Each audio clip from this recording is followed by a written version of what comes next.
j'aimerais dire quelque chose que tout le monde connaît. L'homme est le chef de la femme. Amen.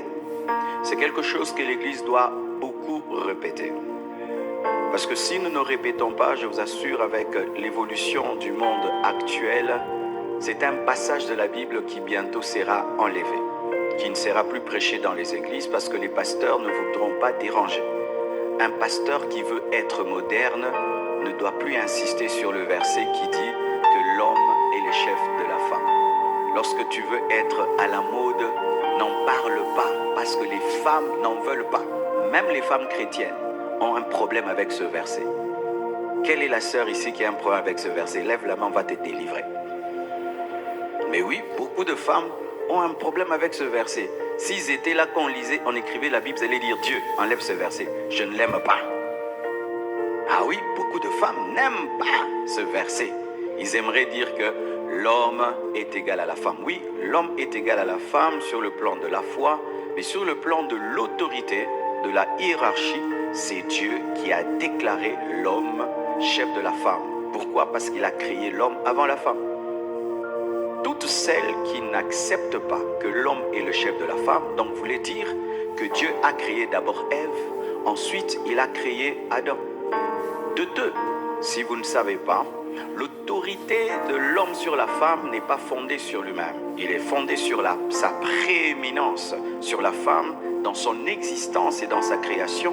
Surtout, sachez que l'autorité de l'homme sur la femme est fondée sur l'autorité de Christ sur l'Église et l'autorité du Père sur le Fils.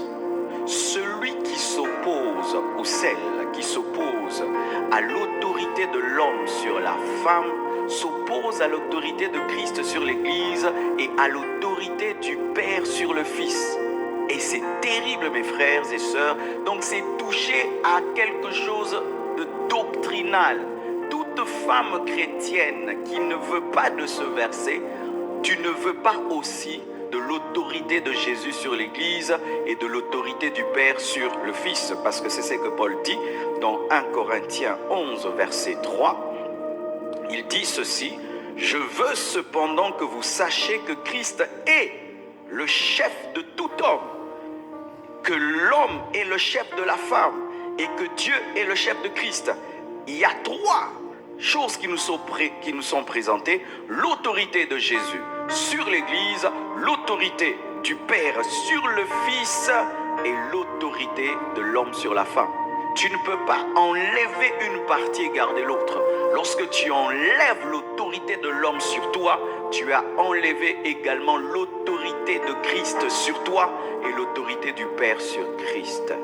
La Bible n'est pas ta parole. La Bible n'est pas la culture des hommes. La Bible ne subit pas l'évolution, moi j'appelle ça la dégradation de la culture actuelle. Que tu sois blanc, que tu sois noir, que tu sois américain, la Bible, c'est la Bible. Aujourd'hui, de plus en plus, quand vous regardez les films, on nous présente des femmes insoumises. Quand vous suivez l'Internet, on présente des femmes insoumises. Une femme insoumise, c'est ça la femme moderne. Non, c'est la malédiction. C'est la malédiction, qu'on ne vous trompe pas. Ça fait beau, ça fait genre. Moi, je ne respecte pas un homme. Moi, l'homme ne peut pas. C'est beau, mais au dernier jour, femme, tu rendras compte à Dieu de ton insoumission à ton mari. Maman, tu rendras compte au dernier jour de ton insoumission à ton mari. Dieu ne va pas seulement nous demander de compte sur l'adultère, la fidélité, même aussi sur la soumission. Car Jésus, après qu'il ait reçu le nom qui est élevé au-dessus de tout autre nom, s'est soumis au Père pour respecter la hiérarchie. Dieu n'est pas fou quand il dit que l'homme est le chef de la femme. Quand tu viens corriger ça, malgré tes diplômes et tout le reste, tu as corrigé la parole. Et beaucoup de femmes sont en train de corriger la Bible dans leur maison. Et tu peux aussi dire ça de ta bouche, mais dans la réalité, tu es insoumise. Beaucoup de femmes sont insoumises, mais elles sont les premières à donner des conseils de soumission aux autres. Et pour que tu connaisses la soumission d'une femme, va demander à son mari. Ne dis jamais, maman, que tu es soumise. C'est ton mari qui est le chef de la femme. Mais il compare maintenant l'amour de Christ à l'amour que l'homme doit avoir. Ainsi encore, Un homme qui n'aime pas sa femme renie l'amour de Christ pour l'Église et renie l'amour du Père pour le Fils. Lorsque tu veux comprendre l'amour que tu dois avoir pour ta femme, tu dois regarder comment Jésus t'aime, comment Jésus a aimé le monde et comment le Père aime le Fils. C'est ainsi que tu dois aimer ta femme. Tout homme qui s'aigrit de sa femme, qui est fatigué de sa femme, qui trompe sa femme, qui bat sa femme, qui rend malheureuse sa femme, est un homme qui est en train de cracher sur l'œuvre de la croix, qui est en train de cracher sur l'œuvre qu'il a sauvée, qui est en train de cracher sur l'image qu'il doit manifester de Christ. Car le monde n'a pas vu cet amour. C'est irréel pour les païens que Dieu puisse aimer les hommes et mourir pour eux. C'est au travers de ton couple que le monde le verra. Et être un chrétien, être un mauvais mari, c'est une insulte au christianisme, une insulte à l'évangile. Tu ne peux pas être chrétien et rendre une femme malheureuse. C'est comme si Jésus rend malheureuse l'Église. Tu ne peux pas être un chrétien et être un mari infidèle. C'est comme si Jésus-Christ est mondain. C'est ça, frères et sœurs. Homme, dans ta maison, tu dois incarner Jésus. Pas seulement dans son autorité, mais aussi dans son amour. Et lorsque tu ne fais que réclamer l'autorité et tu oublies l'amour, ce n'est pas Christ dans sa totalité. Christ n'est pas seulement le lion autoritaire, il est aussi l'agneau qui se donne. Tu dois manifester le lion et tu dois manifester l'agneau. Dommage que beaucoup d'hommes ne sont accrochés qu'à l'autorité et au respect qu'on leur doit, mais ne savent même pas aimer. Ils ne savent pas aimer. Ils ne savent qu'exercer l'autorité dans la maison. Ils ne savent pas aimer.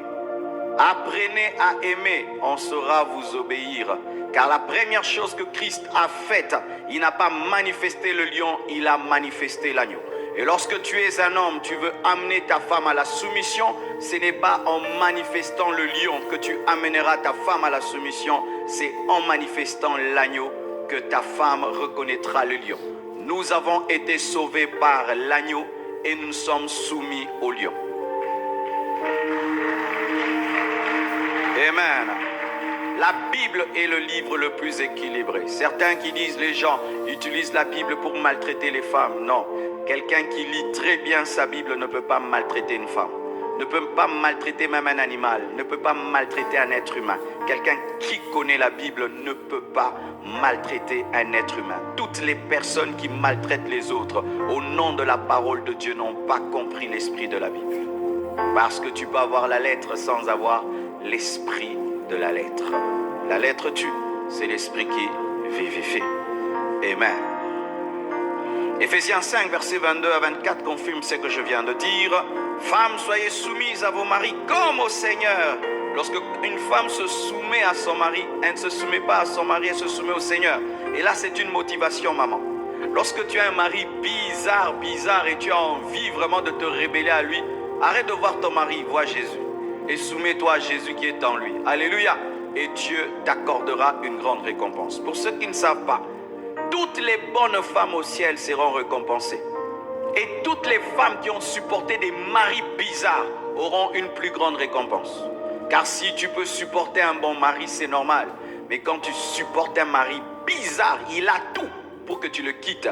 Tout pour que tu sois infidèle. Tout pour que tu sois insoumise. Mais malgré ça, tu te soumets, maman.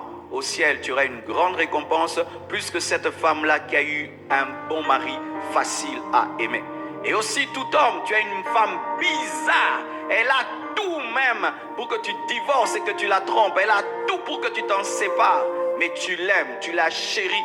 Je te dis au dernier jour, Dieu t'accordera une grande récompense d'avoir supporté une femme insupportable. Porte ta croix jusqu'au bout. Une grande récompense t'attend. Et si toi, tu n'as pas de croix, aie compassion de ceux qui en ont. Amen. Car certains, vous avez trouvé la grâce. Nous avons trouvé la grâce d'épouser des bonnes femmes, d'épouser des bons maris. Et des fois, nous nous moquons de ceux qui ont fait des mauvais choix et nous sommes trop durs avec eux. Peut-être que toi, si tu avais ce genre de femme-là, tu aurais fait pire. Si toi, tu avais ce genre de mari, tu aurais fait pire. Si Dieu t'a fait grâce d'épouser une bonne femme, ne sois pas orgueilleux. Bénis Dieu. Tu as trouvé grâce. Amen. Car le mari est le chef de la femme, comme Christ est le chef de l'Église, qui est son corps et dont il est le sauveur. Or, de même que l'Église est soumise à Christ, les femmes aussi doivent l'être à leur mari en toutes choses, en toutes choses, en toutes choses. Alléluia.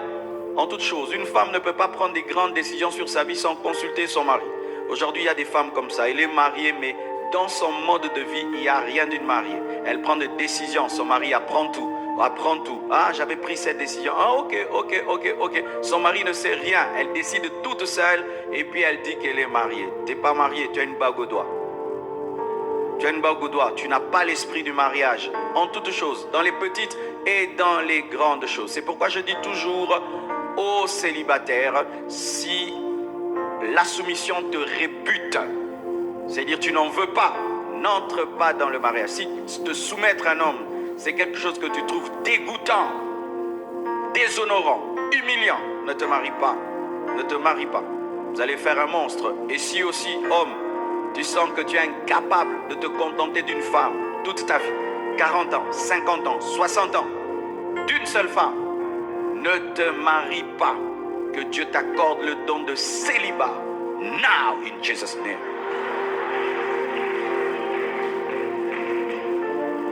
Tu as reçu?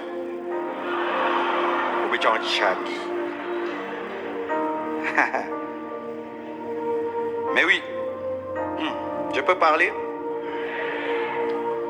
Il y a une chose qui m'étonne souvent. N'est-ce pas que lorsque nous préparons une nourriture et nous trouvons qu'elle est incomestible, elle est brûlée, elle est abîmée, elle n'est pas bonne, on ne l'offre pas, n'est-ce pas? Nous voyons des mamans dire « Ah non, ça ne mangez pas, la nourriture là a raté, elle est pourrie, tout. » Et puis on ne sert pas cette nourriture. Mais des fois je me rends compte que les gens veulent à tout prix se marier. Non, il faut se marier quand tu sens que tu vas rendre heureux. Si tu sais qu'avec ton mauvais caractère là, ton père ne te supporte pas, ta mère ne te supporte pas, tes grands frères ne te supportent pas, tu veux maintenant te marier pourquoi? Ton mari ne va pas te supporter, tu es un malheur. Tu es un malheur ambulant. Ne te marie pas. Tu aimes un malheur.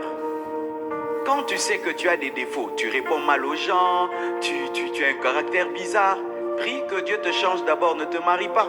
Tu es sans pitié, tu es une bombe. Celui qui te marie sera malheureux. Il n'y a pas de prophétie.